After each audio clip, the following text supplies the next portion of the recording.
after deep reflection and prayer, I have made a decision today with a full heart and a clear conscience.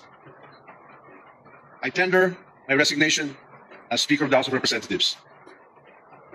I do this so that the Independent Commission on Infrastructure may pursue its mandate really and fully, without doubt, without interference, without undue influence.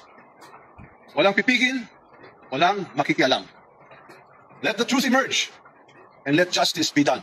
So yan yung tunay na dahilan kung bakit nag-resign si Martin Romualdez. Hindi para takasan o hindi para palabasin na siya ay sangkot o may kinalaman. Ang tawag po dyan, delikadesa, hiya. So kaysa madamay ang kanyang posisyon sa pagka-speaker, mas minabuti niya na magbitiw sa pwesto para ito ay harapin at para linisin ang kanyang pangalan ng walang impluensya o hindi magamit yung kanyang pagka-speaker. Pero kung tutuusin, bakit kailangang mag-resign ni Martin Romualdez? Puro akusasyon lang naman. Walang ebidensya, walang testigo, at walang kahit na anong papel na nagtuturo na siya ay involved. Pero dahil nga pinangunahan ni Martin Romualdez na mag-resign sa pwesto sa pagka-speaker, sana naman yung may ebidensya, may testigo, may mga dokumento na nagtuturo na involved, ay magkaroon naman kayo ng hiya.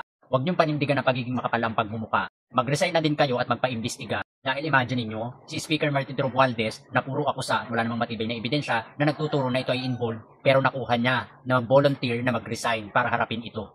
Sana kayo din. Huwag niyong gamitin yung inyong posisyon para pagtakpan ang inyong mga katarantaduhan.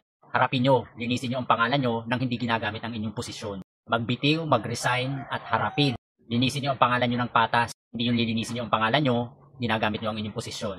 Shout out, shout out. So ayun, keep safe and God bless ha. Huwag niyong gawing inspirasyon yung inyong sinuportahan at pinagtakpan niyo sa impeachment. Talamak na ang pagiging makapal ang pagmumukha noon. Tama nang pinagtakpan niyo siya, pero huwag niyo silang iduluhin. Hindi maganda.